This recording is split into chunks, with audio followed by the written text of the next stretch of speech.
E aí, pessoal, tudo bom com vocês?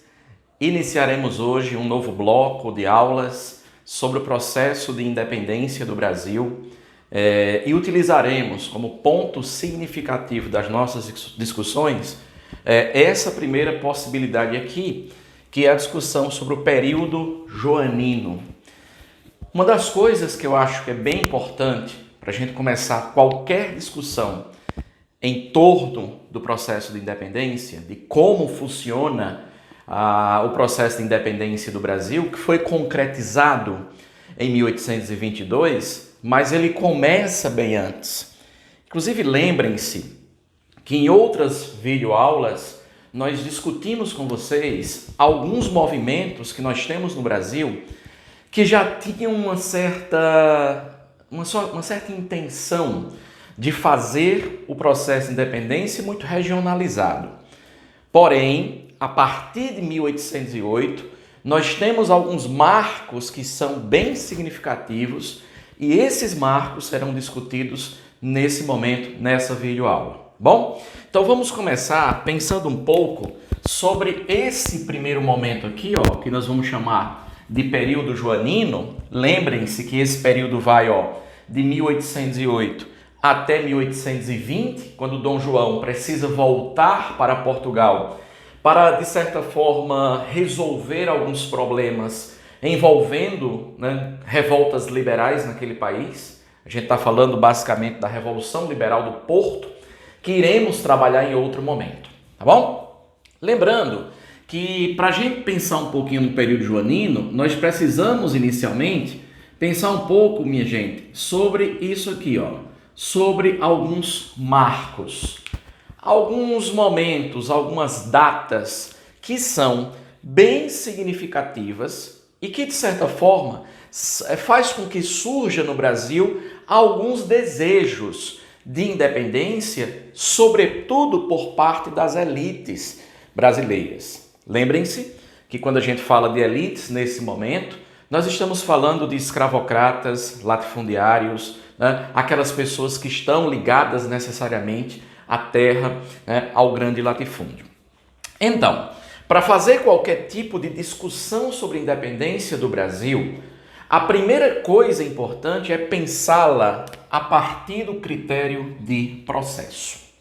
Nós não podemos pensar a independência do Brasil como um fato isolado. A independência do Brasil, a independência política do Brasil, ela começa a se processar e esse processo é um processo muito longo, porque ele vai começar, como eu disse, em 1808, e um dos atos mais importantes é a transferência da família real para o Brasil e se concretiza em 1822. Então você tem um processo aí relativamente longo. Bom, então podemos começar com qual afirmativa, com qual ideia? Acho que a primeira coisa importante é pensar nos antecedentes. E quando pensamos em antecedentes, nós temos que lembrar de uma coisa aqui, que para mim é significativo. Pensemos no panorama europeu no século XIX, no início do século XIX. E a nossa primeira ideia, a nossa primeira intenção é falar um pouco sobre a ascensão de Napoleão Bonaparte.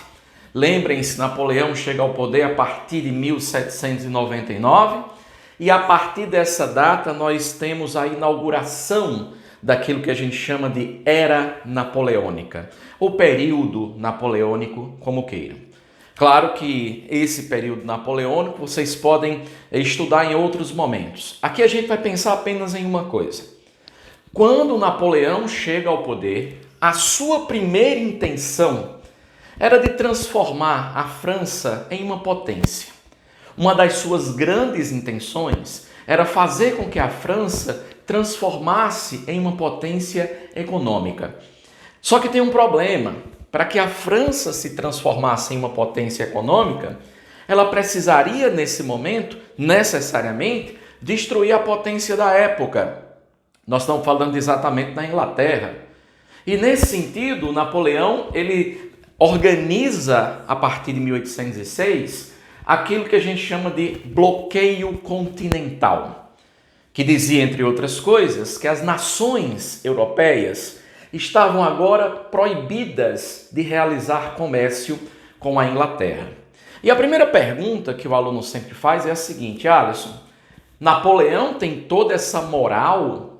Napoleão consegue, de certa forma, proibir as nações de realizarem comércio com a Inglaterra? De certo modo, sim.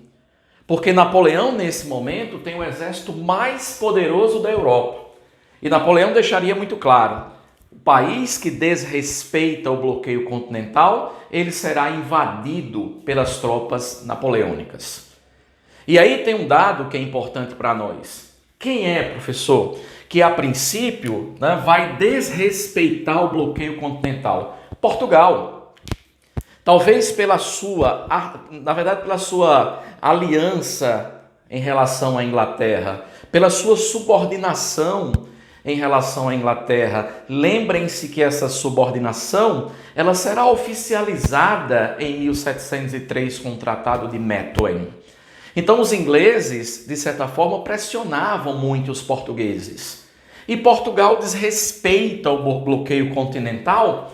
E o que é que vai acontecer? A partir desse desrespeito, Napoleão começa a fazer a sua investida contra Portugal. Inclusive, assinando um tratado com a Espanha. Esse tratado vai ser chamado de Tratado de Fontainebleau. E aí, assinando esse tratado para quê? Para que ele pudesse entrar pela Espanha e invadir Portugal. E aí o faz. E o mais importante nesse momento é que a partir do desrespeito português em relação ao bloqueio continental, nós teremos esse primeiro momento importante, que seria a fuga da família real para o Brasil. Inclusive eu coloquei aqui para vocês que essa fuga vai contar com auxílio inglês, esse auxílio entre aspas. A Inglaterra está muito intencionada em trazer a família real para o Brasil. E nós temos basicamente dois interesses ingleses, que são dois interesses necessariamente econômicos. O primeiro interesse era de, ao chegar no Brasil, os ingleses poderiam ter mercados consumidores. Mas só que para isso o rei ou a rainha deveria quebrar o pacto colonial. Foi assim que o fez nesse momento aqui. E o segundo interesse bem inteligente dos ingleses. Os ingleses perceberam, gente, que Portugal estava começando a fazer a sua revolução industrial. Então os ingleses tiveram a primeira ideia: vamos ajudar a família real, a corte, ir para a colônia, vamos ajudar na travessia. Nós ingleses temos o poder sobre o mar nesse momento, nós temos uma esquadra muito poderosa, e aí, ao transferir a família real, nós impediremos que Portugal faça a sua revolução industrial. Eu pergunto para vocês, anotem isso no caderno. Quando a família real vem para o Brasil, ela vai ter alguma condição de fazer revolução industrial aqui no Brasil? Não, porque nós somos eminentemente agrários, nós somos rurais e nós somos escravocratas. É incompatível com qualquer possibilidade de industrialização. Então os ingleses passam a ter alguns interesses. O primeiro, como disse, retomando, impedir que Portugal realize a sua revolução industrial. E o segundo, os ingleses estão preocupados e estão muito, mas muito seduzidos com a possibilidade de mercados consumidores que se abrirão para eles aqui no Brasil. E assim foi feito. Família real chega, esse período aqui, nós já temos um dado bem significativo. Qual é? Aqui o rei já é a figura de Dom João VI, tá? Lembrando que Dona Maria vai ser diagnosticada como louca e ele, como príncipe regente, assume e aí começa a ter uma relação, e uma relação muito mais próxima com os ingleses. Como eu disse para vocês no início, nós vamos, pelo menos nesse primeiro momento da nossa aula, pensar quais são os marcos mais significativos do processo de independência. Pensemos. Em 1808, o primeiro grande marco que a gente pode colocar né, do processo é esse aqui que eu estou marcando para vocês com uma setinha vermelha. Abertura dos portos às nações amigas. Professor, o que é que a abertura dos portos tem a ver com o processo de independência? É simples. A gente precisa pensar que a abertura dos portos ele tem uma representação. Ele significa que a partir da sua assinatura, as nações vão poder mandar produtos para o Brasil. A principal ideia do tratado é exatamente essa. Mas pensa naquilo que ele representa de maneira mais significativa. A abertura dos portos faz com que o pacto colonial seja rompido. E a primeira coisa importante para vocês é pensar exatamente no significado disto. Ninguém vai ficar pedindo para vocês quais são as nações que podem vender no Brasil, que podem comercializar no Brasil. Nós sabemos, inclusive, que quando a gente coloca a abertura dos portos às nações amigas, na verdade é a nação amiga, né? É a Inglaterra, que passa a ter, de certa forma, alguns benefícios em vender seus produtos aqui no Brasil. Mas vamos para a questão que eu acho que é principal para vocês.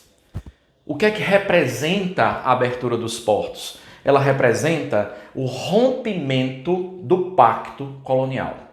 Então, por que é, professor, que você está marcando aqui como um marco significativo? Porque a partir de agora, nós não temos mais pacto colonial. Tá bom? Então, a primeira coisa importante, a abertura dos portos significa exatamente esse rompimento daquilo que ligava excessivamente o Brasil a Portugal. E isso já faz animar nas elites a possibilidade de uma independência. O segundo, também um tratado muito de forma econômica, que seria os tratados de 1810. São dois. O primeiro, que é o Tratado de Comércio e Navegação, ele dá uma reajustada em algumas coisas que o primeiro tratado trazia. Por exemplo, só a título de exemplo, eu posso trazer para vocês aqui, só a título de exemplo, só para que vocês observem. Por exemplo, que no Tratado de 1808, nós tínhamos que os produtos portugueses que entravam no Brasil entravam com 16% de aumento. Os ingleses também. E os das outras nações amigas entravam no Brasil com a taxação de 24%. Isso no Tratado de 1808, que é exatamente a abertura dos portos. Só que quando nós vamos para 1810, sobretudo no comércio e navegação, essas taxas elas vão modificar. Para quem? Sobretudo para a Inglaterra. Os produtos portugueses continuam a entrar com 16%. Os produtos das nações amigas continuam com 24%. Mas os produtos ingleses começam a entrar no Brasil com a taxação de 15%. Isso é importante para pensar, por exemplo, que tanto esse como esse tratado aqui beneficia os ingleses. Entendam isso. E o processo, o Tratado de Aliança e Amizade, trazia, na verdade, alguns temas que eram temas importantes aos ingleses. Por esse tratado, Portugal começava a se colocar, contrário, ou pelo menos prometia aos ingleses que ia acabar com o tráfico de escravos. Pelo Tratado de Aliança e Amizade, se dizia também em 1810 que os ingleses residentes no Brasil teriam necessariamente liberdade de culto, tá bom? E, entre outras coisas, reforçava essa relação de Portugal e Inglaterra. Uma relação, inclusive, muito de subordinação, entendam isso. Olhem de uma forma mais crítica para isso. Nós temos também algumas modificações, aqui fica muito mais no campo da curiosidade.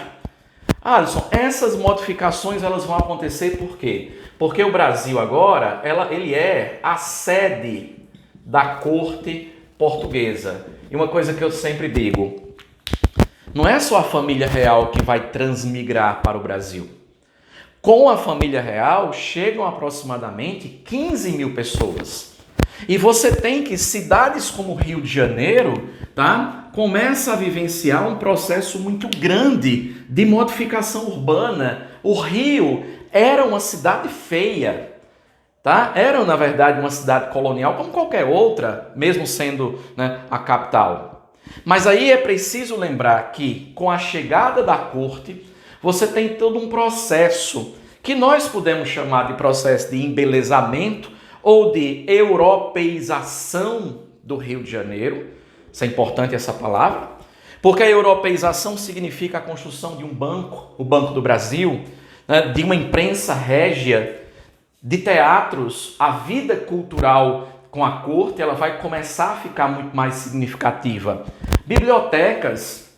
Dom João VI trouxe a sua biblioteca particular e criou no Rio de Janeiro um ambiente propício a uma vida intelectual, a uma vida de sarau cultural, entre outros. E a possibilidade, né, de faculdades, a Faculdade de Direito do Recife, a Faculdade de Medicina da Bahia e outros centros de estudos, centro de formação, né, de arte como um todo. Dom João VI era muito ligado a essa ideia. Então nós temos um conjunto de modificações. Lembrem-se, estamos pensando aqui com vocês nos marcos que regulam, que orientam esse processo. E um dos mais significativos é exatamente esse aqui, ó, tá? Quando o Brasil passa a ser Reino Unido de Portugal e Algarves. Eu queria que vocês tivessem muita atenção nisso, porque elevar uma colônia como o Brasil à categoria de reino, isso passa a ter um significado imensurável. Primeiro pensa, por que é, professor, que o Brasil vai ser alçado à categoria de reino e deixa de ser colônia? Tem tudo a ver com esta reunião aqui, ó, o famoso Congresso de Viena. Esse congresso, lembrem-se, ele vai ser, na verdade, o fruto, né, do pós-era napoleônica. Lembrem-se, as nações que venceram Napoleão vão se organizar em torno do Congresso de Viena para reestruturar a Europa. E aí o Congresso de Viena ele vai se organizar a partir de alguns princípios. O mais importante dele é o princípio da restauração e depois o princípio da legitimidade. Que o princípio da restauração e legitimidade eles se conectam e dizem basicamente o quê? Que os reis que perderam seus tronos, a partir de agora, eles passam a ter o direito de retornar a esses mesmos tronos. Podemos pensar na frase. O Congresso de Viena ele produz a entrega dos tronos aos seus antigos donos. Todos aqueles reis que perderam seus tronos por causa das invasões napoleônicas, a partir desse momento, passam a ter direito de retornar a esses tronos. Isso acontece com Dom João VI. Só que Dom João VI tem medo de voltar para Portugal. E o que é que ele faz? Já que ele tem direito ao trono português, ele faz assim. Eleva o Brasil a Reino Unido a Portugal e Algarves e passa a comandar Portugal do Brasil. Mas há uma coisa mais significativa aqui. Qual é? Aquilo que os historiadores chamam de inversão brasileira, tá? Professor, inversão em que sentido? Nós deixamos oficialmente de ser colônia e passamos a ser um reino. E é a partir disso, a partir de 1815, que essas elites elas passam a se animar mais ainda pela possibilidade de uma independência. Primeiro por quê? Vamos pensando nos marcos. Não temos mais pacto colonial. Segundo, agora nós somos um reino unido a Portugal, tá? E aí, claro, as elites começam a se organizar em torno da ideia de independência de forma muito mais forte do que em momentos anteriores. Percebam, vocês viram isso em outra videoaula, que, por exemplo, em 1817, nós tivemos uma revolução pernambucana, a Revolução Pernambucana, a Revolução Liberal de 1817. Entende? Que aí trazia muito bem as ideias de independência, como vocês viram. E a última coisa importante para o nosso encontro de hoje é pensar: Dom João VI também tem uma vida muito, mas muito sensível às artes e à cultura. E em 1816, ele traz para o Brasil a missão artística e cultural francesa. Lembrem-se de uma habilidade que eu estou batendo muito na tecla nas minhas aulas. Essa missão traz figuras como os pintores Rugendas e Debré, que, entre outras coisas, passam a ter o objetivo de retratar o Brasil a partir da sua gente, tá? E aí vão retratar o Rio de Janeiro do século XIX, as cenas cotidianas do Rio de Janeiro. Nós temos várias pinturas desses dois, tá bom? Mas não só a gente. Aqui outra coisa importante. Eles passam a retratar também fauna e flora. E o que é que eu sempre peço para os meus alunos? Que tenham cuidado quando a gente está falando nessas representações estrangeiras sobre o Brasil, porque aqui a gente está percebendo mais estrangeiros no Brasil, nós estamos percebendo mais pintores tentando retratar essa terra. E aí uma coisa que eu bato sempre na tecla, vou repetir pela segunda vez.